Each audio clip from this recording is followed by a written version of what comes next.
Hello, everyone. Welcome to the Telos Initiative podcast. I'm Angelo Cole. I'm Chris Vigil. And I'm Matt Mays. Today, we are going to be talking about a particular topic that Matt is somewhat interested in, and I'm not so privy to. It's the 4 archetypes.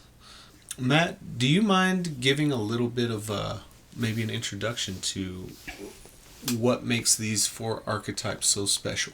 Yeah, absolutely. And I have to say, I've been blessed to be with the partner who has really introduced me to this concept, and I've been able to go into it in my own men's work journey, and it's just been a deepening dynamics for me, and I've really found them in multiple different dimensions in my life, and it's really opened up a lot of self-awareness for myself, like how I see myself and how I see others, how I'm able to relate to others.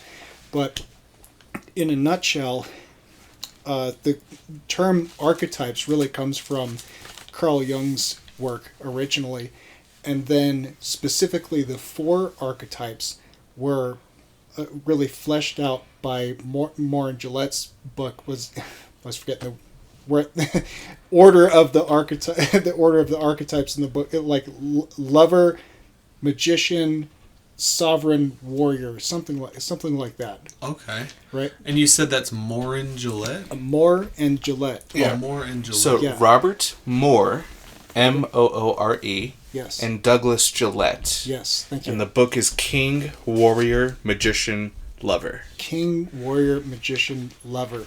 Okay. Interesting. Awesome. Yeah, Thank you. this will be a new topic for me. I honestly don't know too much about it. I've heard a few things that Matt's brought up before in conversations of the past, but as far as really the power of what these archetypes have and what they can do for you, I'm really interested in hearing what you have to say about that. Yeah, absolutely.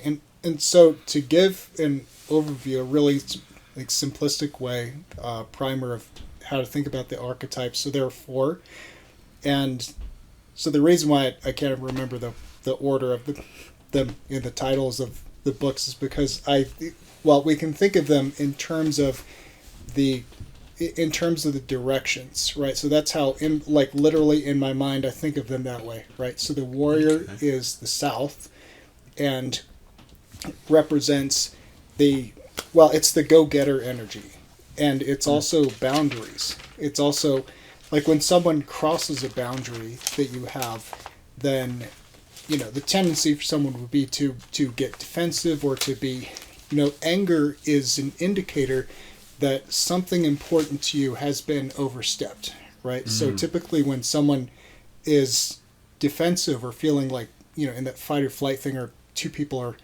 or more people are in conflict, it's usually because one or more of those people has at least felt disrespected in some way. Like something has been crossed, a perceived slight has occurred, right? So that's where the warrior energy comes out, and it's like, hey, I'm defending what is important to me, right? Boundary. The boundary, yeah. But it's in terms of even beyond boundaries, it really is the force of going out and doing the thing. Like the warrior is action, right?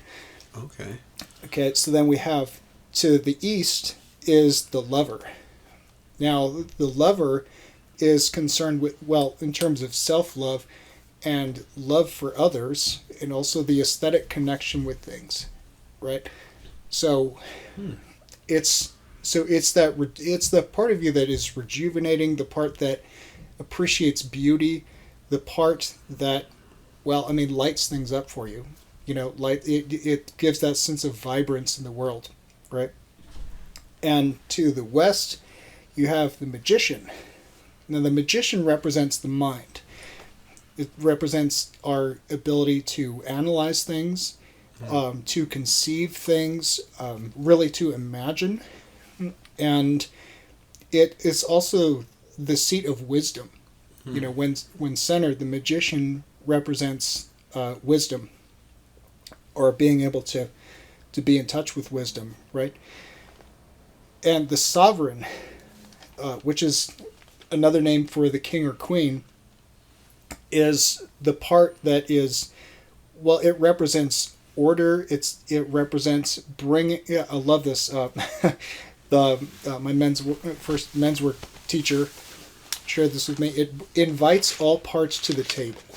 So it invites the magician, the lover, the warrior, and connects all of them together. And one of its best qualities, I think its prime quality is it's that sense of who you are.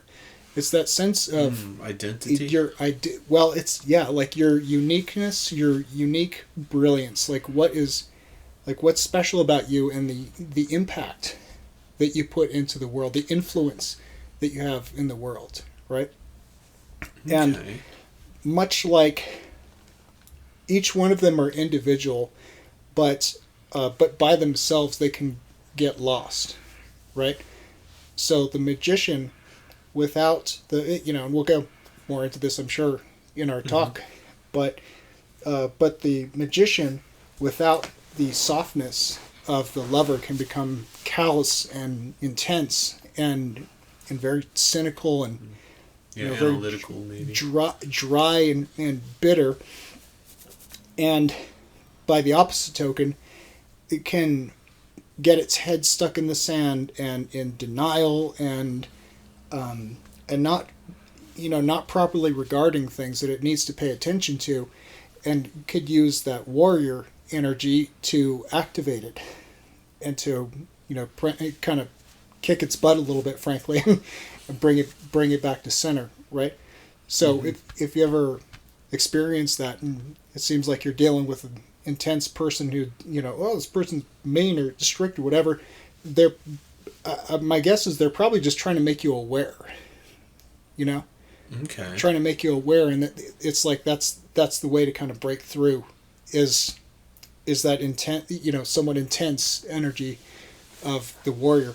So it's actually a really reasonable thing a lot of the times.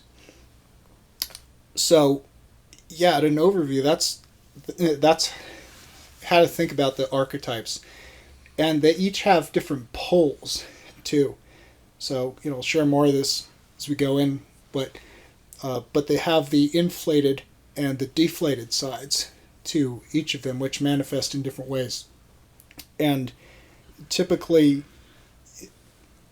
someone doesn't have just an overinflation or a deflation in one side. It's usually more like a pendulum. Mm-hmm. Like one is an expression of, or I was about to say one is an expression of the other. Well, one is a pole of the others, but basically you're out of balance. And we can all get out of balance in different ways, but that's where shadow work comes in, and that's where we're able to analyze and work with these parts of ourselves.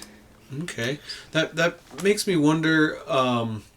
Is there a tendency to lean towards one or more of these particular archetypes for each individual? Like, would you is there like a sort of test where you're like, I test more towards the warrior because I have the tendency to maybe act before I think, or So each of these four archetypes, the king, warrior, magician, and the lover, has a good and healthy expression of itself, but also has a dark inverse, which can also be expressed. Now, I think you can lean towards one of those. I think ideally you have the culmination of all four of those things in the father archetype. Interesting. Yeah. So when I actually listened to an interview by Moore and Gillette that someone had recorded, and I think it was Robert Moore said that the Catholic priest is the Christian version of the magician. Okay. So I think if a person has a tendency, if you're a Christian person or a Catholic person, and you have a tendency towards thinking you might be a priest, right? That is like the four-fronted archetype of the magician expressing itself in your life. Other people might be like a scientist or social justice warrior, not warrior, but I mean, that's the idea. Just someone who's like a big mover, a social mover. Okay. Maybe a businessman or a... Could be, yeah. Tradesman, maybe? I think when you get down to the skill types that you have, like, you might have an affinity towards business or philosophy or law or science. That's your weapon of choice and what you choose to do with that, being a go-getter and establishing boundaries with your skills and what you're going to channel that energy towards. That is the warrior energy. Okay. I almost feel like I see a hint of that trinity that we talked about earlier, where there's a feeling and a thinking in the lover and the doer, and then there's the lover and the magician, and then there's a doing in the warrior. So, and then you mentioned the king is sort of the uniting principle amongst those. Yeah, like that would be three. I would say being. I would say that sovereign is. No, you're really onto it. Like the sovereign would be being, the magician is thinking, the lover is feeling, and the warrior is doing. Okay. Yeah, and to your question earlier too about how someone can express in different archetypes. I think we can have our basic stock, say, personalities or psychologies or or tendencies. But then these things also get affected throughout life, right? So like the magician has this special capacity. I've heard this named one of two things: either the safety officer or the what was the other one? But anyway, what that one does is it's looking. Well, it's really, I think safety officer is the one that really describes it. It's the one that is analyzing your environment, scanning to make sure things are safe, and also developing coping mechanisms, again, because it's the conceiving, right, that helps you to stay safe, right? So say someone grew up with an abusive father or alcoholic parent or something like that, then what ways did you conceive, say, at a young age, that helps you to navigate around that? Did you figure like, oh, I have to be out of the house when this person comes home, or I have to hide away in my room, I can or do all these things, or create these psychological mechanisms to help me to deal with what's going on around me, so those can be current to that time and to the times that they're relevant. And the magician can look out for times in your life where that may also be relevant, because that may not be the only time where those coping mechanisms can come into play, right? Right. But where that can run into trouble is when you are in a place in your life where those coping mechanisms are no longer relevant, and those end up playing out. You end up seeing illusions that you think are hints of those real situations that happened in the past, but you have to go back and you have to kind of go in the onion skin of undoing those things, or learning new things. And one of the capacities of the magician is it'll reveal what you're ready for at that time. Because if you're just to break your whole entire mind open, then that could be, frankly, be a lot. So, if you want to. Yeah. I think if you're able to channel the magician energy, which is the priest energy, right? That's going to afford you wisdom in situations and also insight. But you're right. I mean, when Moore and Gillette wrote their book, just to reframe a little bit, I was really excited for this talk because I think if we play our cards right, what we might end up doing is just doing a deep dive into each of these archetypes, because they're really powerful ideas. And I think it's important to speak that we allow these energies and these archetypes to speak to our society and culture, which needs powerful men you know, to help. Just to help. I mean, that's the whole point, or one of their points was to become good men to serve the people around you. Okay, which brings me to a question. Is this geared more towards masculinity, or is there a feminine component to it? Well, Moore and Gillette recommended another book entitled A Goddess in Every Woman that was meant to speak more specifically to women and the feminine energies. Okay. And actually ran across a copy of that at a used bookstore recently. I should have picked it up. We may have to dive back into that one. Because that's like a whole other layer too. Right. Yes. Does it map feminine characteristics onto the same archetypes, or does it come up with new archetypes for the female?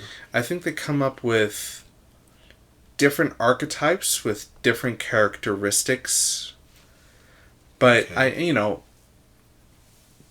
I feel like I'm sort of a midpoint in this kind of situation. I mean, my parents were divorced, but, I relied really heavily on my mom and my relationship with my mom. And she kind of served both functions as mother and protector. Okay. And that was really important to me. So, I mean, there were things that I read about the king archetype when I was reviewing for this podcast episode that I recognized my mom. She did those things. I do want to touch more on the king, because I think that one to me seems like maybe the hardest one to kind of get a grip on, because the other ones seem very focused in one aspect of something, but this king is almost like a uniting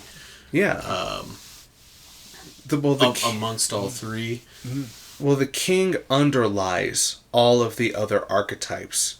Because what the king energy is doing, literally, it's generating order, and it's generating fertility and blessing by the power of its energy, and it's living through you. Like potential as well? Well, it's all potential until it's actualized, right? Mm-hmm. So when I say it generates, it's actualizing order and fertility and blessing in your life. Mm-hmm.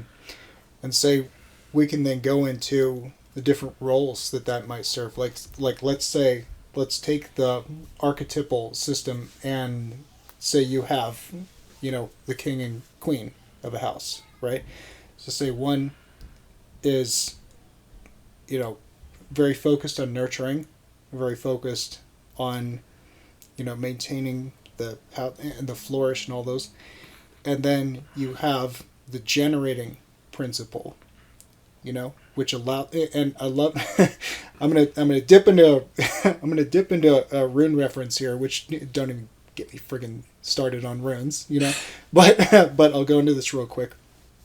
So for those who aren't familiar with runes, they're not only an alphabet, but they also represent different qualities, right? From Norse alphabet, right? So you have Fehu, which represents, not only wealth, but abundance, right? And growth, right? And just recently learned about this, this relationship between pairing different runes, like different ones working together. So the next one would be Uruz, right? Now, Uruz is like the generating principle. Like, think about, like, if Fehu, you have the soil and what grows out of the soil. So Uruz is like what allows the things there to grow, right? Okay. So it's like the rain that comes down. In fact, if you look at the symbol, it's the prongs pointed downwards towards the ground, right? So if you think about the ground, and then you think about what comes down, like the rain comes down and makes it possible for the growth to occur, right? Same with the sun. The sun's, what comes through the sunlight that comes down to earth that allows that growth to occur, right? So there's a dynamic principle, or there's a dynamic relationship between both of those things, right? Okay. So you could say that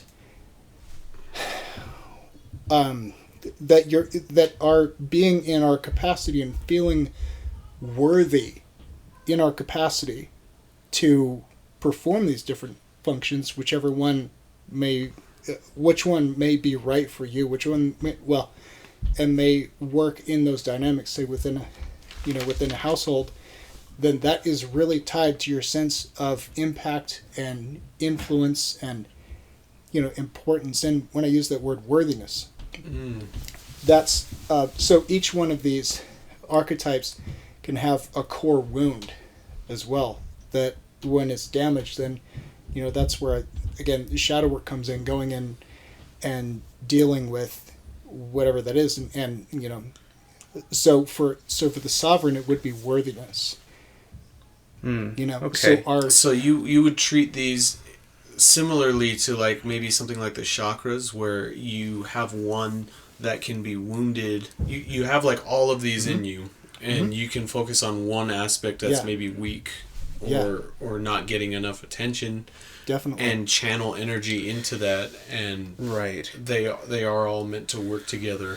So what I think Matt was talking about, and correct me if I'm wrong, but you're talking about channeling that king energy into the other archetypes as needed and necessary, which is great, but also that the king archetype himself has to overcome a darkness, and that darkness tends to be in the image, the image of unworthiness of oneself. But the other archetypes also live inside your psyche, right? Your spirit, your soul, your mind. And they each have a wound that they need to... you can't get rid of an archetype. You have to live with all of them inside of you. You just need to focus on one to try to heal each one individually. And some are stronger than others, some are not. Okay. I think, Moore and Gillette wrote their book in that order: King, Warrior, Magician, Lover, because the first thing that you have to do is establish the power of the king. Because without generating order and generating fertility and blessing for your life, you're dead in the water for everything else. Gotcha. So your first thing is to establish good moral character by finding and adhering to a set of good principles. Wow. I love that you said that too, because going to the relationship between the different archetypes. So let's say specifically the king or the sovereign and the warrior, right? So if the warrior is just going around and fighting, but doesn't know what it's fighting for, and say it's getting occupied with defending the boundaries and just meaninglessly pursuing different things, right? But doesn't have a code, doesn't have an order, a thing to fight for, then it can get lost. And talking about the different poles, the inflated pole would be the sadist. That would be one name for it, right? So one that is like cruel to others, doing cruel things to other people. And that's right? The inverse of the warrior? So that would be the inflated of the warrior. And the deflated would be the masochist. Right? So it would be the self-inflicting. It would be the self-damaging. Right? So, and again, tied to that sense of worthiness. Right? So what can get affected in one doesn't just stay in that one. So that's where I would say the analogy of the chakras, you're on the right track, but it also affects the other ones too. So the unworthiness in the sovereign can also bleed into the different archetypes, right? Because if you're destroying yourself, if you're masochistic towards yourself, then that's that sense of not worthiness playing out. I mean, it's literally like you saying, like, I'm not, I'm so unworthy, I might as well be self-destructive, like I'm a blight on the space that I'm living in. And by the way, that's one of the qualities of the warrior as well, is the capacity to take up space. Okay. To say like this, the boundary thing is not just like personal boundaries. It's like this space that I occupy, this in a sense the space that I can move around in and push things in and influence reality. Nice. So, what would be the? I keep wanting to call it the inverse, but you called it the. What did you call it? The shadow form. The shadow form the of shadow. what would be the shadow form of like the magician and the lover? So for the magician, well, so I'll go into the key emotions, right? So the key emotion for the magician is fear, and it's for a very good reason. Again, like going to the safety, we'll call it safety officer, right? It's looking out. It's looking out for what is good for this person. That is myself. What is, how can I protect this person? How can I scan and navigate and work my way around the world, right? So the inflated of that would be, let's say, I would say the cynic. I think that's a good name for it, right? Well, yeah, if I may. There are versions of different names that I've learned, but go ahead. So the magician has wisdom and insight, and the shadow version also has wisdom and insight. It's just using it for a darker purpose. Mm-hmm. Moore and Gillette calls it the trickster. Mm. You could just call it the manipulator. Mm. Using power for nefarious purposes. Exactly. Yes. Okay. Oh, and go ahead. Yeah, the lover, I would say, is like, so the king energy. The king is about responsibility. So when it overlays over the lover, you have responsible, like loving, or responsible, like sensual experience. And if you don't have that sovereign overlaying your sensual experiences, you become a hedonist. That would be the inverse of the lover. That's the unhealthy version of the lover. Right, like the inflated unhealthy version, right? The addict, right? The addict. Yes. And so the deflated side of that, what would we call this? Well, it's the one that the impotent lover is what they more impotent. Yeah. Okay. Yeah. No, that makes sense. So the one that you can't feel the sensation of love. You can't feel that. You can't really even. You feel. It feels gray. It feels kind of lifeless. It feels kind of blank, and you don't really get excited by anything. And yeah, that's really it. It's like the kind of barren ground, right? Where if we think about the ideal center of the lover, it's like the flourishing garden. It's like the floor, right? It's like, actually the Garden of Eden would be an excellent archetype for the lover's domain. Right. Right. And we talked about a garden being a perfect balance between nature and culture, or nature and man, because a garden is necessarily tended to. It has a gardener. No gardener means the garden grows wild, and no nature, or too much gardening, you could say, means the garden will be not reaching its full potential in life. It will be withering. Yeah. Kind of barren, maybe, if you prune too much, right? Too much pruning. Mm-hmm. Okay, that makes sense. I feel like I noticed there's a sort of relationship, a special relationship between the lover and the magician specifically. In the beginning, you mentioned a relation to like East and West. Mm-hmm. So I almost feel like maybe there's a dual like relationship between the lover and the magician, and then also the sovereign and the warrior. Yeah, definitely. so I'd like to lead with this too, is that there are tension opposites, right? So you have the warrior and the lover. So those are tension opposites. Oh, it's the warrior and the lover. Yeah, no, but there is a relationship. Well, I'll speak to Okay. the relationship between the magician and the lover as well, right? But the warrior is very, let's say, fastidious. Is that the right word? Like, it's very much about like the seriousness and going about, seriously committing to action and seriously committing to doing a thing, right? Mm-hmm. Where sometimes the lover, well, let's say like the shadow, lover's shadow, you could even say the impotent, right?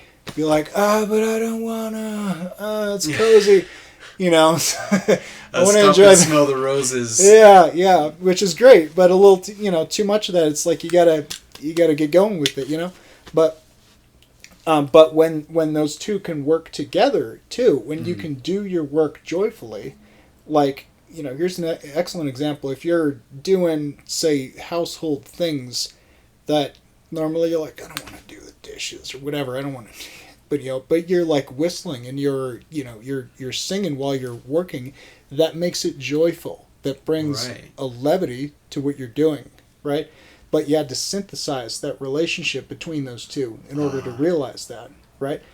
So the other tension opposite is the magician and the sovereign, right? Okay. So the reason for that is, well, the sovereign is the ordering one. Well, it also represents leadership, right? So leadership for yourself, also leadership of others, and that can also mean, well, not just like telling other people what to do, but it's like, influence. And you could even say, people learning from your example. Like, say you just being an exemplary person, you being an example of a leaderly person, people see that, be like, oh, like, wow, I admire that person, I want to be like that.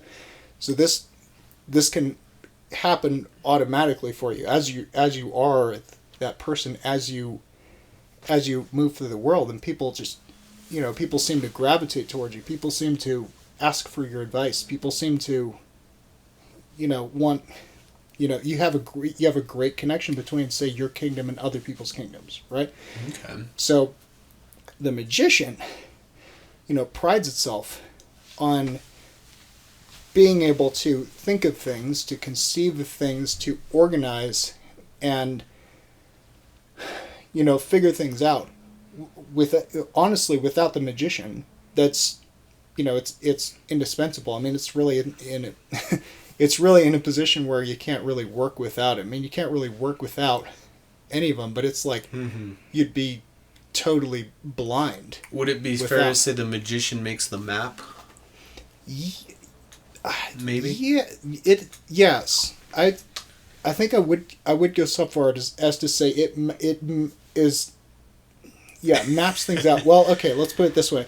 So as the warrior, you're going out and you're exploring, and you are, you could say charting the land. Like, you don't even know what you don't know until you go out and you pursue knowledge, or you pursue exploration, things like that. Then as you're going around, then, as the magician, you're noticing things, you're putting things together, and you're, okay, let's say drawing the map, right?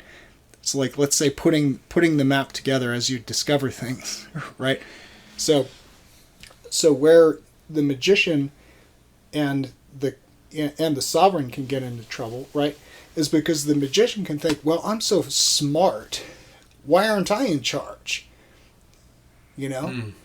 Like, I'm so powerful. Like, it can go, it can go like, I'm so powerful, I know all these things, right?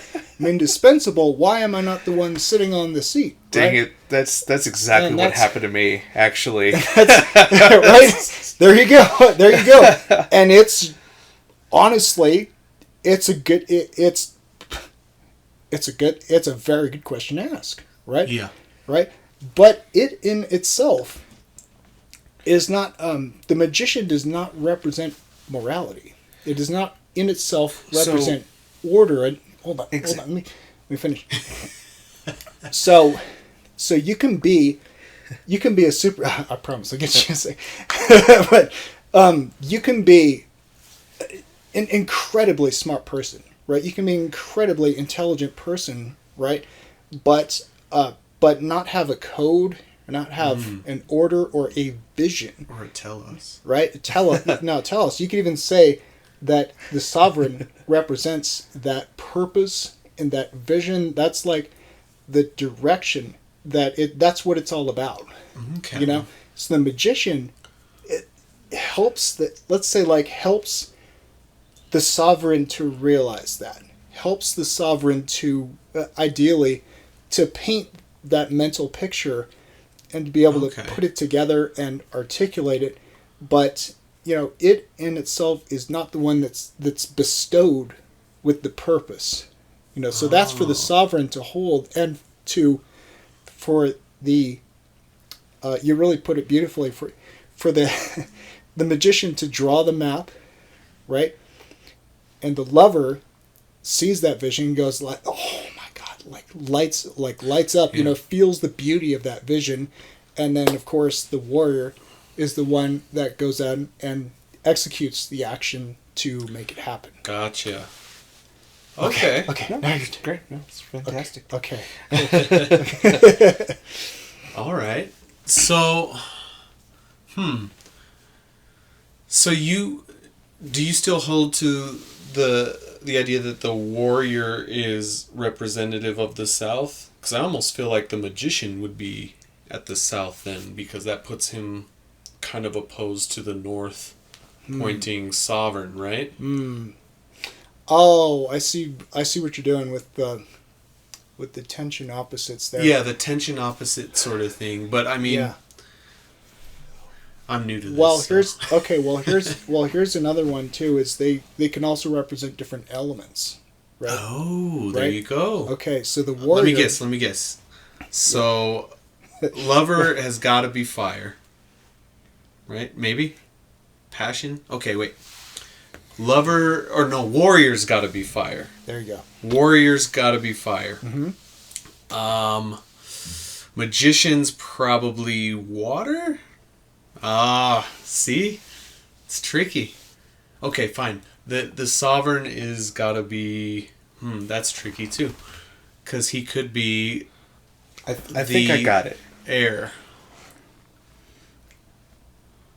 Negative? Well, interesting guess. Okay. Oh, you got it right with this one.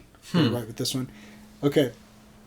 So so this one. So I'll all right, just tell me. Good guesses. Good guesses though. I could actually see the logic in your guesses. And so for the sovereign, I've heard this two ways, and I'll tell you. The first way. By the way, there's another book on the archetypes by gentleman Rod Boothroyd, and that's the one that I studied from in my my men's work program, right? Mm-hmm. So he proposed that the sovereign represents fire, but my teacher though put forth a very good reasoning. He thinks that the sovereign actually represents earth. Oh, right, and I'll tell you what, and why that makes sense is because it's foundational, right? Because it's right. That's what I was thinking when I was gonna put the sovereign either as earth or as air, because air is the sort of like high in the sky traditionally. Wind and air is the foundation of the soul, and where spirit is, because it's invisible. And a lot of times when you talk about top-down things, a top-down relationship like you would have with a king, you would put the king up at the top, which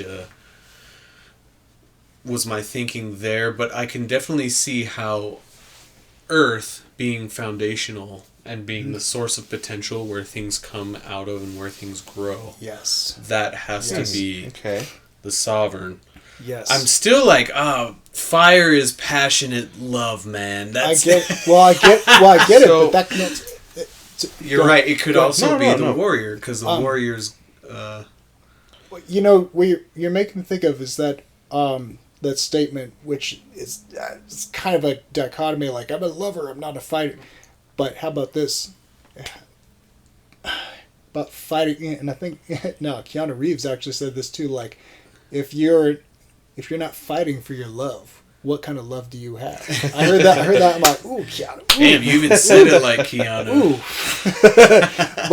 But the warrior, that's pursuing. That's pursuing what is important to you. That's defending what's important to you. So if you have the warrior outside of the garden, like, I'm going to hold post, and I'm going to, nothing is getting in here, nothing is going to invade this garden. I'm going to defend it. And you bring that fire. You can bring that fiery energy into your love, right? Yes. So the lover represents the emotions too. Represents your, which again, okay. I promised I would talk about the lover and the magician, right? Which, by the way, the magician is the air, right? Okay.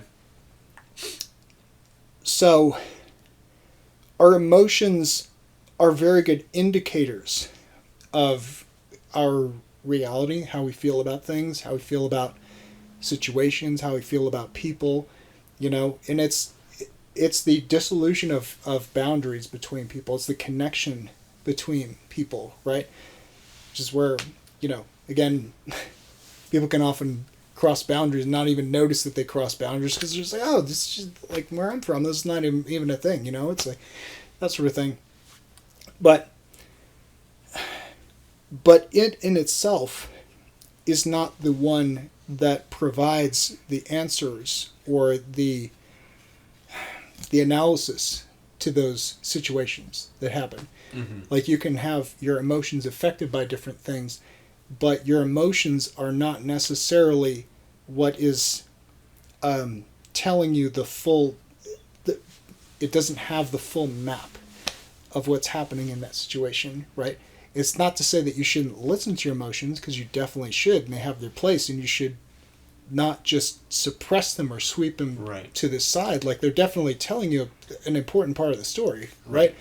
But make no mistake, the magician is the one that is able to conceive of things, to see to read between the lines, and to be able to see, to see the map, to see the detail. We're going to keep going back to this map thing. It's excellent.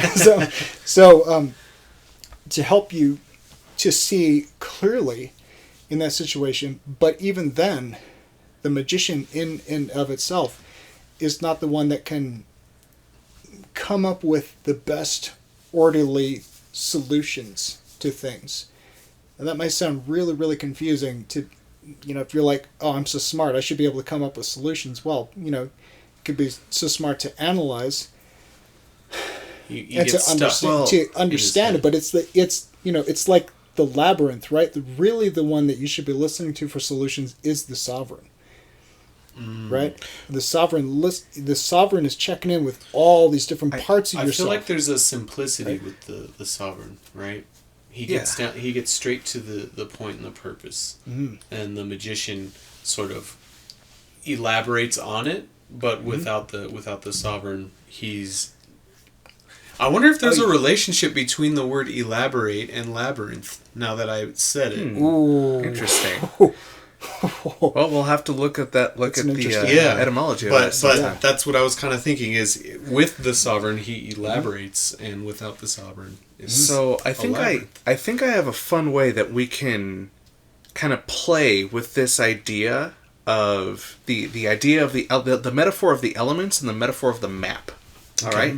So let's think of yourself as some kind of creature that is able to adjust its physiology to become the elements somehow. Okay. All right. So you're this consciousness, you're this creature, and you're in the middle of a land that's uncharted. You're not sure where everything is, so you have to build a home on a foundation. Right? That's the king energy. That's the earth. Correct. Yes. Okay, Nice. so let's build a home somewhere. Let's choose our set of principles that we're going to adhere to, something good, something well ordered, right? Like some bricks maybe, and we'll build this up. We have a shelter now, and we're here. Okay. Maybe we have some desires, right? Some things that our hearts want. That's the flow. That's the flow of the water, river, fresh water going about the land. We can maybe have some experiences with relationships, right? Food, other things people desire. Maybe you have a little... maybe you get like a sense of power sometimes, right? And you can use you can build something to generate power out of a river, right? So now we have our heart, we have our water, we have our earth. You need water. We need some wisdom and we need some insight. So we're able to, in some fashion, right? Maybe fly up in the air a bit. The air has oversight over the land. Oh, there you go. Okay. Oh, yeah. That's another thing with the magician. By the way, dude, that was beautiful. Thank you. Oh, we didn't even talk about fire yet, because you got to keep the fire in the fireplace. If you let your fire out of the boundaries, right? You have to establish your boundaries. Yes. Create your fireplace, and make sure the fire stays in the fireplace. Oh God, that's yes. Another thing about the warrior. Now the fire thing is excellent because that can become so intense that you can end up burning other people. Yeah, right? there you can go. End up burning yourself, right? That's so to have great analogy. To have the boundaries for yourself, so that it's like, I've seen this more and more as like its own archetype of a character stepping outside of the wording for archetype as we're referring to them in this conversation, like the 4 archetypes, but this character like Rurouni Kenshin, for example, right? Love Rurouni Kenshin. There you go. Like, he knows how powerful he is. He knows, like, if he went crazy, then he would just rip people to shreds, right? But he knows that. Can you tell the story of Rurouni Kenshin for our listeners? Or... God, man, I wish I knew. You shouldn't have said it. Damn, that might be more your job. We'll do a brief. Okay, well, basically, to give a background, he historically was this awesome badass warrior, referred to as the Batosai, right? Yeah, it's so incredibly powerful. The Hitokiri Batosai was a Japanese samurai assassin during the Edo period, I think, if I remember correctly. Is this a real person? No, it was based on a manga. Oh, it's a manga. But I mean, there were like people of these factions that really did exist.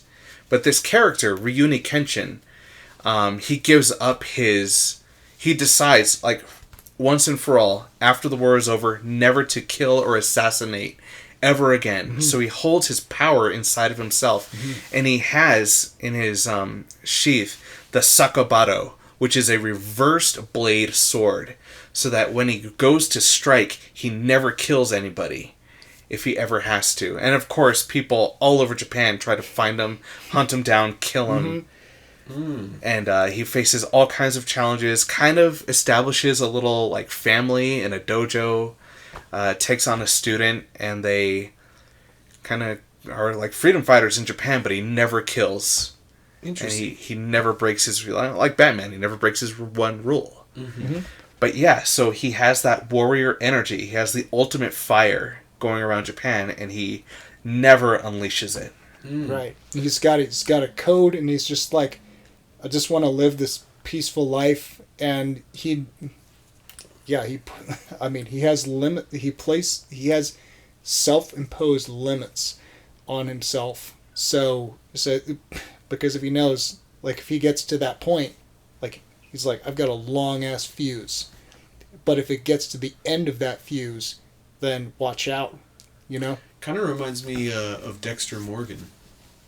Dexter's that TV show of the serial killer right, who kills okay. serial killers. Okay. He lives by a code, and he necessarily has to live by the code. And if he ever breaks his code or goes outside of it, all hell breaks loose, and he's just a normal serial killer, I guess. Yeah, I mean, The He's first not season like a was good. heroic serial killer. You know what? I would say the first 5 seasons are pretty good. There's only 5 seasons. No, Isn't there? no, there's like 8, maybe 9 now. I think they made a Wow. new season that's really recent. I don't know. At some point, I just had to. That wasn't If for you me. haven't seen season 4, you're missing it because that's the best season. That's got John Lithgow, Lord Farquaad. For I me. did not like that season at all. That's the Sorry. best season. What are you talking about? All right. No, anyways, I'm getting back to the 4 archetypes analogy. Yeah. Where I thought you guys were going with the fire was, I thought it was going to be something related to a protection of the boundary. Thinking if there were wild animals, what element would you use to ward off those animals? Well, That I would or the call elements. that the king generating order is the one that establishes the boundary of your realm, right? Your kingdom that you're ruling over. Well, I mean, initially in the conversation, Matt was talking about the warrior being the one who comes out when a boundary is crossed. Sure. So you, okay. so which you is could what- say it's the warrior is That's- like the yeah. You could say the warrior is the foregoing one when a boundary is crossed, right? So the sovereign is the one that is actually establishing what that order is, Mm-hmm. right? So saying like asking this question like what's good for the realm? Like what's good for like the realm as in yourself, the realm as in your family circle, the people who are close to you, the things that are important to you. And actually, I don't know if you've seen this movie. There was this awesome quote. This movie, I think it was 10,000 BC. But there was this one moment where this character says something really profound that, basically, essentially, that the size of the circle that you draw around yourself is the size of your life or the size of your realm or something like that, right? So say, if your circle is like this, if it's a really small circle, right? If that's consciously chosen, if you're like, I just want to live a simple life and I just want to take care of my family, I just want to, this is my realm, that's an honorably chosen thing, You could say and you could even say that that's foundational to anything else that you want to do outside. You mentioned like social justice warrior people earlier, right? There's at the core, I can see how there's a lot of good intention in that too, but it's like that you have to be able to also deal with the things within your small circle. Like you could want to go out and it's really natural to feel like I feel very powerfully about these things that are happening in the world, these things that I want to go out and I want to have an impact. And I want to know that I'm meaningfully making a difference in the world. That's a really good and pure and intentional thing, right? And a lot of the sovereign leaderly type people can also do that. And then you can also lose sight of what's right under your nose at home, right? And that's not to say that those things have to be mutually exclusive. It's just that that's something that often happens. Here's another example is like, a lot of spiritual leader type people. And I've seen this, I won't name names, but I've, seen this happen within, my own life, within people I've encountered, right? Where you're really good at going out and making an impact in all these other different places, but then it looks like crap at home. You're not taking care of the home space, Gotcha. right?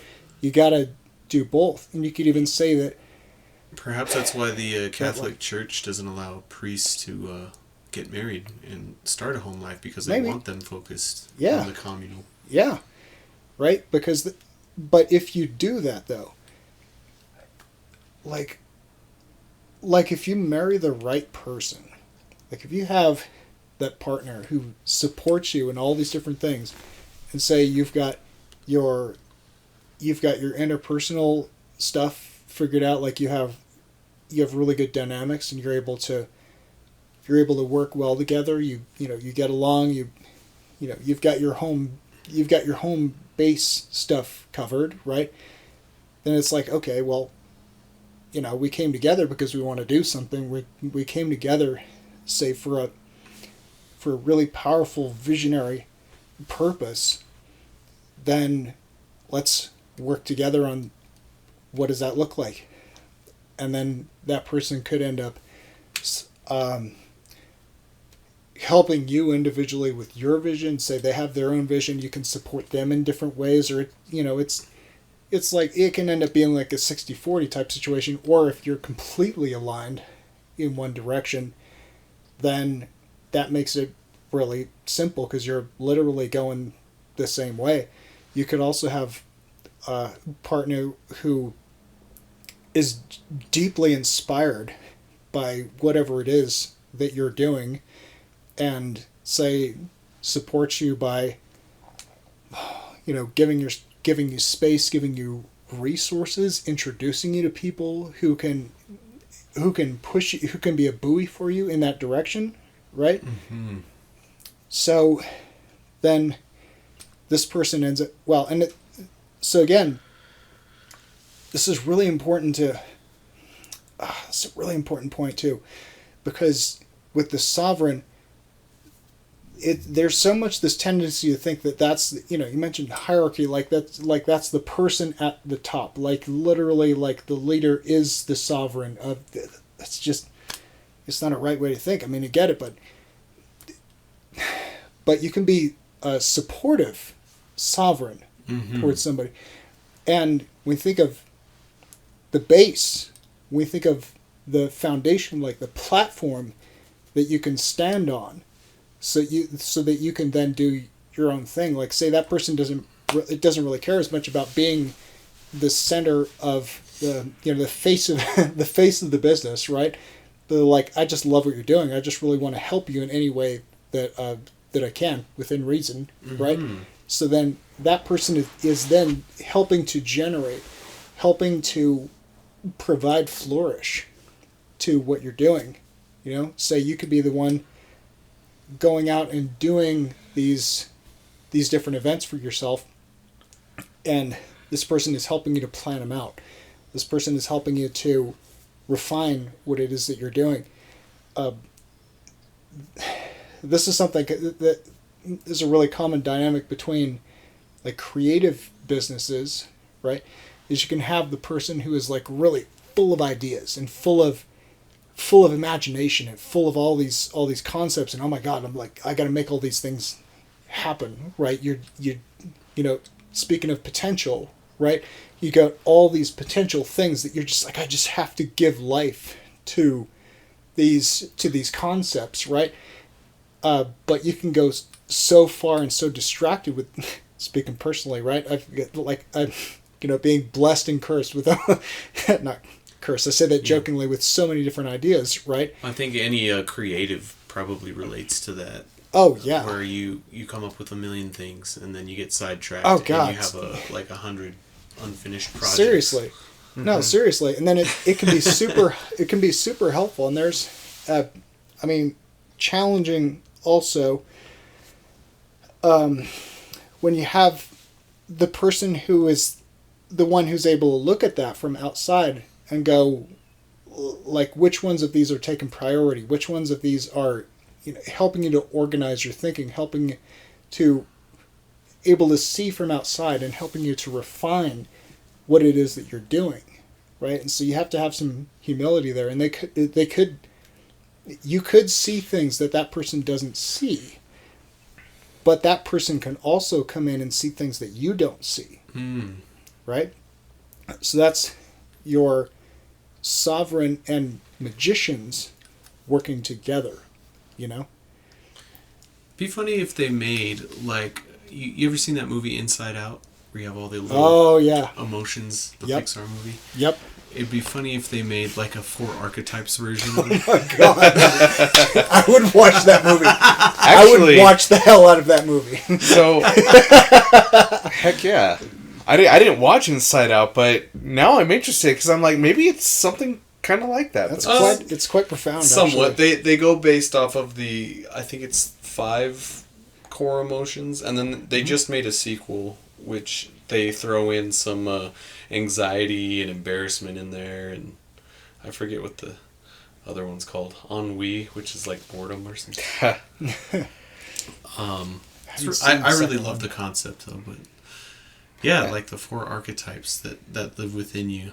Yeah, and it makes sense. I remember, earlier in the talk when you said that the magician is like, oh, I'm so wise, I'm so insightful. Why aren't I in charge of this whole deal? Yeah.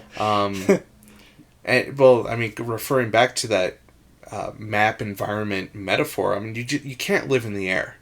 Even if your magician or your priest or whatever you want to call that energy is really wise and insightful, you can't just live there. You have to live on the ground. You have to be down to earth, right? Yes. Yes. Interesting. Very well put. Interesting. Very well put. Yeah. Which, speaking of archetypes, and we'll say like mythical figures, so Odin, I'm like very, very fascinated with Odin. In fact, I'm creating an Odin piece right now. For those who aren't familiar, yeah. Oh my God, I can't wait to see it. He is like a hardcore Odin fan's Odin. Like I got stories, all the it's fantastic. Yeah, love me some Odin. Anyways, so did you read American Gods? I watched the first season of the show. Okay. But yeah, I won't do the spoiler about Odin, but I didn't watch the show. I read the book. Very good. Oh, it's very cool. I'll have to read the book now. Thank you. Mm-hmm. But so Odin has, actually 5, but I'll focus on 4 that he's associated with. 4 creatures, right? Mm-hmm. He has 2 ravens and 2 wolves. And, oh, by the way, like my wife listens to this podcast, she's like, of course he's talking about freaking Odin. It's like, anyway, so he's Hugin and Munin, which mean thought and memory. Right, so they live in the air. When we think about thought and memory traveling around, flying around, you could like the bird's eye view of things. Think about the magician and the bird's eye view of things, right? And that is very useful when you are in a situation and say you could be too down in it and too fired up with what's happening around you. This is one of the things where I would even say that this may even be a safety officer thing, right? Is to mentally elevate you above that so you can look down and see the pieces moving around and see how right. Learn to conceive how it's all working together, right? And then use that map to figure out, and decide as the sovereign, like what's the best orderly course of action here, right? So you have the ravens, then he has 2 wolves, Geri and Freki, which are translate to greed and hunger, right? Which sounds kind of dark, but they're the ones who go out and get things. They're the ones who are navigating the land. They're the ones who are. So you have the 2 who are above, up in the air. Interesting. And then you have 2 which are on the ground, right? 2 are on the ground which are navigating and seeing all these. Right. And they come back to Odin, and Odin, of course, holds a whole bunch of wisdom, right? So if you have these 4 creatures which are assisting you and going out, covering the air, looking around in the air, and covering the ground as well. And so I'll mention this 5th creature, Sleipnir, which is an 8-legged horse, which is the fastest horse, right? So traveling all around all the 9 realms on the fastest horse in the universe, basically. So covering all this ground. So we could see that these are like ultimate ideals of these different archetypes, of these different functions, right? Mm-hmm. So powerful warrior magician. I mean, he's got a spear that never misses, that never stops, basically, until it hits its target, right? It's got the wisdom, which they had. the translation of wisdom is like mental ability, like knowing of lore, knowing of spells, knowing of knowledge, knowing of and wisdom in the sense that we would think of it, right? As being able to connect the dots and knowing, a ideal course of action for different situations, right? Okay. You could almost, I think you could almost take this idea that maybe this archetype of the Norse god Odin and write your own like spirituality book, on Norse spirituality. Maybe. I mean, I don't know. It's interesting. That'd be fun. It's really interesting. It's taking these ideas and then just kind of transplanting them onto Odin, which is interesting. Oh God, for sure. I did want to ask, at what point in your life did you come into contact with the archetype ideas, of male psychology, the king, lord, the magician, and the lover? And then what was it like doing that shadow work, and what sort of practical things happened in your life as you were doing that work? Ooh. Like what changed? Ooh, big questions. So I first came into contact with them through my wife, Helena, and she's familiar with like the archetypal system, the Enneagram, Insights is another, but the archetypes and Enneagram specifically have been like common languages that we've been able to call to understanding each other, because we're, we are who we are, and it's how we work together, right? But my first, I would say, embodied experience with the archetypes was going through men's work program that created by very, very dear friend Scott Harris. He created this Brotherhood of Kings program, which is a 10-week online program. There were there were three of us, right? So he was in Canada, the other gentleman was in Australia, and of course I'm here in Colorado, right? And so we'd meet every week for these 2-hour sessions, and we'd have these workbooks, worksheets, like how the archetypes appear in our lives. So every week we'd have our worksheets, like how the archetypes appear in our lives in the inflated, deflated sense. And when we got into the sessions, we would do this shadow work thing where we would, the thing would be like sitting to one side, like physically orienting yourself in a certain position. Like over here, I would sit to the left. This would be, I think that was the inflated, and then sit to the right. That would be the deflated. Like we would act them out, and it can feel a little weird at first. You could feel like, you're maybe forcing it, but the more that you learn like what those voices sound like and familiarizing yourself with them, then you can understand, oh, this is inflated, this is deflated. And by the way, there are definitely things you can learn about yourself, and things that I would even say are useful in the polls.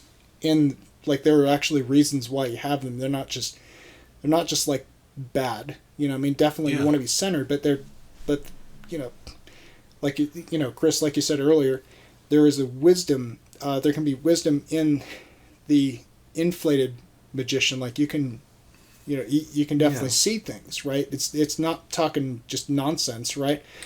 And by the opposite token, by you having your head in the sand, right, you could be guarding yourself from things that could actually be damaging to you. Sure. So there is that, right? What were the practical effects then after you were doing the workshop for so long? I mean, I definitely got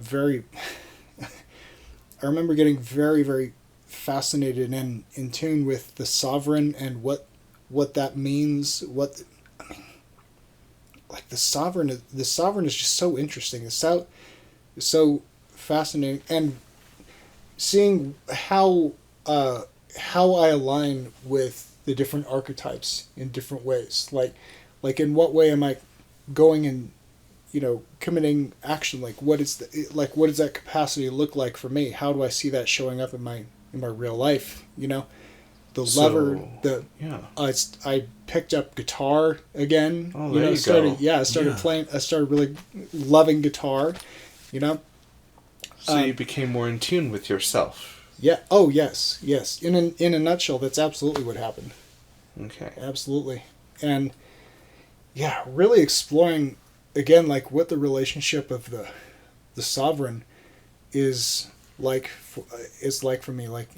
And I definitely got into that place where I felt it had to mean that I was leading a thing or leading other people or that sort of thing. And just, it's really been a journey with that one because it can be quite mysterious. Yeah. A lot of people can get lost in what the sovereign means. You kind of have to find your way with it. Awesome. Well, I guess on that note, it'd be good to sort of end there. Thank you all for joining us. We hope that you liked this podcast and that you got a lot of value from it. If you feel like supporting us, please comment, share, like, and subscribe. Feel free to donate to our Patreon and join us next time. It was great. Find your way in life. Right on. Thank you, everybody, and I hope that you're able to find some useful parts for yourself, be inspired, and that this has been meaningful for you. So thank you. Thank you, everybody.